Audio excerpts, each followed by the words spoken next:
啦，馬鞍山係啦嘅邀請啦。咁啊，都俾啲掌聲俾我哋身後邊嘅呢隊樂隊朋友，我哋做一介紹一下先好嘛？我哋有我哋嘅鼓手 Ryan， 俾啲掌聲佢好唔好啊？好，跟住有我哋嘅吉他手 Joseph。咁當然唔少就係最勞苦功高嗰位，我哋嘅 keyboard 總監，我哋嘅歌唱老師林德寶老師 Jessica， 係，因為冇佢嘅話就唔會有咁多即係有咁多咁好嘅唱歌送俾大家。咁就喺我哋結束今日我哋嘅呢一個 busking 嘅節目之前啦，咁我哋都送一隻我哋都可以話係叫做音樂金浪文化嘅一隻校歌啦。咁啊，其實講一講呢一隻歌嘅來源啦。咁其實咧呢一隻歌咧就應該係金浪音樂文化啦幾多週年啊？26週年嘅時候咧，咁就陳興儀小姐啦，咁啊有一晚咧就打電話俾我，咁佢就話：喂 Jackie 仔啊，因為嗰陣時我名唔係叫 G 仔嘅，叫 Jackie 仔咧。佢話：喂，我有隻歌咧寫好咗，好想送俾 Miss 啊，咁就你可唔可以幫手就幫我填咗佢啊？咁於是者咧，我就用咗應該大約1晚嘅時間啦，咁啊將呢首歌好趕急地咁就填好咗個詞啦，然之後就再交俾另外一位朋友啦，咁啊編好咗個編曲，咁就送俾 Miss 啦，作為第20週年同埋金浪音樂文化嘅20週年嘅生日禮物咁樣啦。咁呢個歌咧就叫做想講一聲我愛你，咁亦都成為咗金浪音樂文化嘅校歌。咁啊呢度就送俾大家呢一隻我哋嘅校歌，好嘛？送俾大家想講一聲我愛你。嘅同學仔一齊唱呢首歌好唔好啊？係。咁快嚟好唔好啊？快啲出嚟，快啲出嚟。OK， 我哋嚟個大合唱啦，係咁。係嘅。咁我嘅同學仔。哇！有冇咁金浪嘅同學仔嚟㗎？我哋我見到啲仲有啲同學仔未出嚟嘅喎。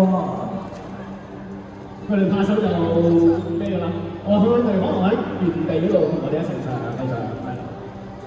OK， 咁我哋嚟啦，送俾大家想講一聲我愛你。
咁我哋不如喺度一齊大家講一聲復活節快樂好嗎？